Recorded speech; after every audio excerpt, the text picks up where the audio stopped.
लपंडाव या मालिकेमध्ये प्रेक्षकांनो जबरदस्त टर्निंग पॉइंट आलेला आहे। मुळातच आत्तापर्यंत आपण पाहिलंय की या सगळ्यामध्ये इकडे आता मनस्विनी एक एक एक एक करत पुढची खेळी जिंकत चालले, पण अचानकपणे तिचा आता पीए सापडल्या कारणाने मालिका जबरदस्त 360 डिग्रीमध्ये टर्न आउट झालेली आहे। मालिकेमधलं हे वळण मात्र एकदम विचित्र आणि जबरदस्त आले। मुळातच तिचा पीए आणि त्याच्या आजीची त्याला आता धमकी दिल्या कारणाने मात्र आता त्याने असं काही सगळं गुपित उघडलेलं आहे, जे गुपित सखीच्या समोर आता आल्यावरती सखीने मात्र आता एका झटक्यात यावरती विश्वास ठेवलाय। कारण त्या पीएने जे काही पुरावे दिलेत ते पुरावे आता अशा पद्धतीचे आहेत की त्यानंतर सखीला या सगळ्यावरती विश्वास ठेवणं भाग पडले आणि एका झटक्यात कान्हाने मात्र आता मनस्विनी ही खोटारडी मनस्विनी आहे आणि त्यानंतर खऱ्या तेजस्विनीचा शोध सुद्धा सुरू झालाय। नक्की काय घडलंय, कसं घडलंय, सविस्तरपणे पाहूया। इकडे आता सरकारांच्या पीएला ज्या वेळेला आजीची धमकी देण्यात आलेली आहे की तुझ्या आजीला मात्र आता या सगळ्यामध्ये मारून टाकणार, हे ज्या वेळेला आता इकडे धमकी देण्यात आली आणि त्याच वेळेला तो आता चांगलाच घाबरलाय आणि घाबरल्यावरती मात्र तो आता सांगायला लागतोय, हे बघा असं काही करू नका, त्या सरकारसाठी मी आता माझ्या आजीचा जीव गमावू शकत नाही आहे। खरं तर त्या सरकारने माझ्यावरती इतके काही अत्याचार केलेत ना की मी पण या सगळ्यामध्ये उभगलेलो आहे आणि मला सुद्धा तिचा आता बदला हवाय। यावरती कबीर म्हणतो, मग बोल ना, हे सगळं भाई तू आधीच बोलला असतास तर मात्र तुला या सगळ्यामध्ये इतकं सगळं सोसावं लागलं नसतं। यावरती तो म्हणतो, पण माझी एक अट आहे। आणि त्यावरती मग आता इकडे कबीर सांगायला लागतो, बोल काय अट आहे। आणि त्यावरती तो म्हणतो, मला माफीचा साक्षीदार तर बनवायचंच आहे, पण या सगळ्यामध्ये मात्र आता मला सरकारचं सगळी भांडी फोडायची तर आहेतच, पण मला सरकारकडून एका मोठ्या गोष्टीचा बदला सुद्धा घ्यायचा आहे। असं म्हटल्यावरती मग आता लगेचच इकडे कबीर सांगायला लागतो, हो तेच तर करण्यासाठी तुला आता या सगळ्यामध्ये इथे मी बोलवलंय। खरं तर मला बदला घ्यायचा आहे, तो म्हणजे आता इकडे जे काही तिने केलंय ना, तू मला सांग की आता खरी तेजस्विनी कुठे आहे। आणि त्यावरती मग आता तो सांगायला लागतो, खरी तेजस्विनीला हिने आता खरं तर दरीत कोसळून टाकलेलं आहे आणि दरीत कोसळून टाकल्यामुळे आता इकडे खरी तेजस्विनी जिवंत आहे किंवा नाही याबद्दल जी काही शंका आहे ना, ती मला सुद्धा शंका आहे। आणि त्यावरती कबीर म्हणतो, ठीक आहे, असं जर का असेल ना तर खऱ्या मनस्विनीचा म्हणजे पर्दाफाश करून तेजस्विनीला या घरामध्ये आणणं हे आता तू आपल्या दोघांचं काम आहे। तर आता ती निघालेली आहे ते म्हणजे सखीच्या जीवावरती उठायला आणि त्याचसाठी मात्र आता मला सखीचा जीव वाचवणं महत्त्वाचं आहे। काय ट्रिक करणार आहे सरकार, तुला सगळं माहिती असेल ना, तुला माहिती असेल ना की या सगळ्यामध्ये सरकारांच्या डोक्यामध्ये काय चाललंय ते। आणि त्यावरती तो आता सांगायला लागतो, हो खरं तर गाफील ठेवून आता इकडे अनेक प्रकार असे करून आणल्यावरती सरकार आता विषच देऊन तिला आता मारणार आहेत आणि वेळेतच तुम्ही पोहोचा, नाहीतर आता तिचा जीव गेला म्हणून समजा। आणि असं म्हटल्यावरती कान्हा आता चिडलाय, असा कसा जीव जाईल, या सगळ्यामध्ये मी तिचा जीवाला काही होऊ देणार नाहीये, कारण तो माझा जीव आहे। असं म्हणत कान्हा आता समजले की विष देऊन ती आता सरकार हे करणार आहे, हे समजल्यावरती कान्हा आता पेटून उठलाय आणि त्यानंतर दुसऱ्या दिवशीची वाट न बघता तो काकांना पहिले कॉल करून सांगतो की उद्या आता इकडे सखीच्या वडिलांचं श्राद्ध आहे, म्हणजे आता राघवचं श्राद्ध आहे। आणि त्याच वेळेला मात्र आता सखीला मारण्याचा डाव इकडे मनस्विनीने केलेला आहे आणि त्याच वेळेला खीर बनवून तिने आता या सगळ्यामध्ये सखीला मारण्याचा डाव रचलाय। आणि त्याच वेळेला नेमकी तिकडे नंदा येते। नंदा आल्यावरती नंदा आता विचारते, काय ग हे काय आहे। आणि त्यावरती मग आता लगेचच सांगायला लागते ती, हे आता आज सखीचा कार्यक्रम होणार, आत्तापर्यंत लांडगा आला रे आला असं म्हणत आपण आता सखीला इकडे फक्त नाटक करत होतोय करण्याचं, पण आत्ता लांडगा आला रे आला असं म्हणत आपण तिला संपवून तर टाकायची आहेच।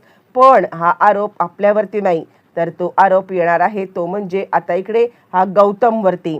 कारण आता तिने सगळ्यांच्या समोर गौतमला इतक्या प्रकारे केलं की नाही, गौतमला सांगितलंय की मला काका म्हणू नकोस, मी तुला काका म्हणणार नाहीये, मी तुझी पुतणी नाहीये। आणि त्याचाच बदला घेण्यासाठी गौतमने हे सगळं केलंय असं आता दाखवायचं आहे आणि त्याचसाठी मला आता हा डाव आजच्या दिवसाला खेळायचा आहे। त्यावरती नंदा विचारायला लागते, अगं पण गौतमवरती आळ येणार कसा, कोण घेणार गौतमवरती आळ। आणि त्यावरती मग आता सांगायला लागते, ही तू घ्यायचा आहेस, तू आता सांगायचंस की स्वतः आता तू पाहिलेलं आहेस गौतमला हे सगळं नाटक करताना किंवा गौतमला या सगळ्यामध्ये हे आणताना. ही मुळातच बाटली आता जायची आणि गौतमच्या खोलीमध्ये लपवून ठेवायची आणि गौतमला या सगळ्यामध्ये अडकवायचं आहे. मुळातच आता इकडे नंदा सांगते, अगं पण माझ्यावर नाही का यायचं.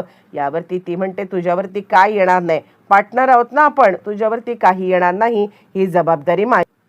आत्ताच्या आत्ता जा आणि हे त्याच्या खोलीत ठेव. ज्या वेळेला आता इकडे आपण सखीला हॉस्पिटलमध्ये घेऊन जाऊ आणि डॉक्टर सांगतील शी इज नो मोर, ती आता गेलेली आहे. आणि त्याच वेळेला आपण आता तो पोस्टमॉर्टम करायचं, काय आलाय रिपोर्ट, त्यानंतर सगळ्यांची झडती घेतल्यावरती हा ज्या वेळेला हे सापडेल ना त्यावेळेला तो अडकेल. झालं, प्लॅनिंग तर ठरलेलं आहे. पण तिला माहीत नाही आहे की आता कान्हा या सगळ्यामध्ये, मात्र आता काहीही झालं तरी कोणत्याही परिस्थितीमध्ये सखीला आपल्या काही होऊ देणार नाही आहे. आणि त्याच कारणासाठी मात्र आता इकडे लगेचच ती हे करते आणि त्यानंतर मग आता ती लगेचच सखीला सांगते की हे घे, तुझ्या बाबांच्या वर्षश्राद्धाची खीर आहे, म्हणजे आता काहीही झालं तरी ही खीर तुला खायलाच पाहिजे.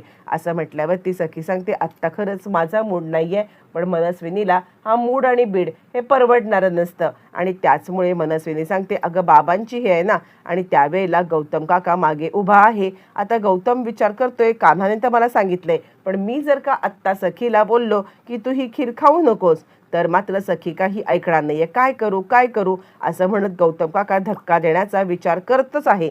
पण तोचपर्यंत तिकडे आता कान्हा येऊन पोहोचलेला आहे. कान्हा ज्या वेळेला तिकडे येऊन पोहोचलाय आणि त्याच वेळेला कान्हा आता सांगतोय, थांबा बेबी सरकार, तुम्ही आता ही खीर अजिबात खायची नाहीये.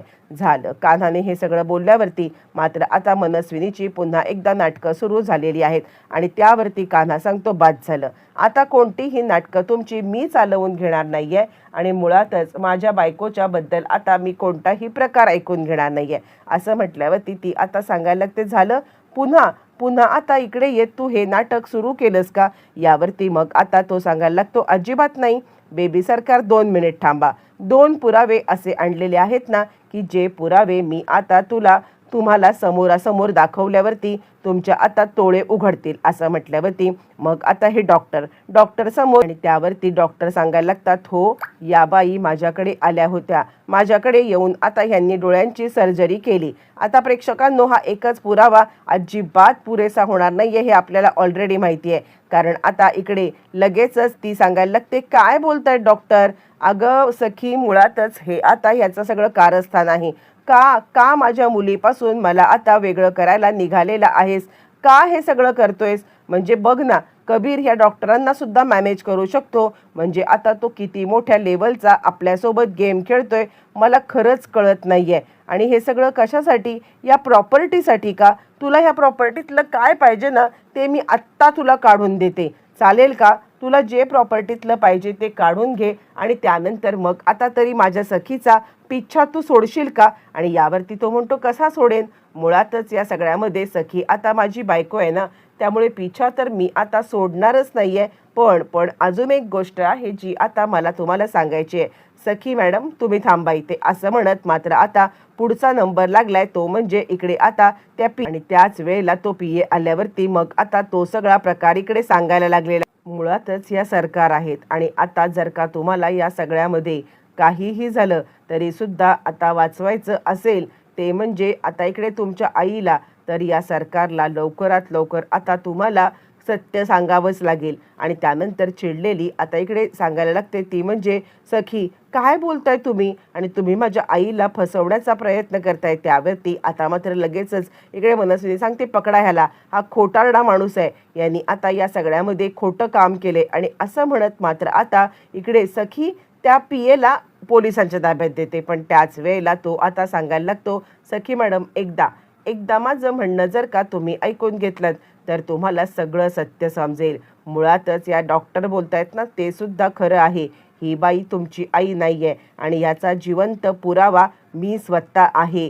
कारण या बाईचा फोन कॉल, आता हा नंबर बघा, मी आत्ता हा नंबर डायल करेन आणि हा नंबर डायल केल्यावरती आता इकडे कॉल कुठे लागतोय, काय लागतोय हे आता तुम्ही जर का पाहिलं तर तुम्हाला समजेल की तुमची आई किती खरी आहे आणि किती खोटी आहे. असं म्हटल्यावरती मग आता लगेचच या सगळ्यामध्ये इकडे तोपर्यंत फोन कॉल केल्यावरती ज्या वेळेला मनस्विनीचा सिक्रेट नंबर वाजलाय आणि त्याच वेळेला सगळे खुलासे झाले, ते फोन कॉल, ते सगळं ज्या वेळेला समोर आलेलं आहे, एका झटक्यात मालिकेची सगळी समीकरणं प्रेक्षकांनो बदलून गेलेत.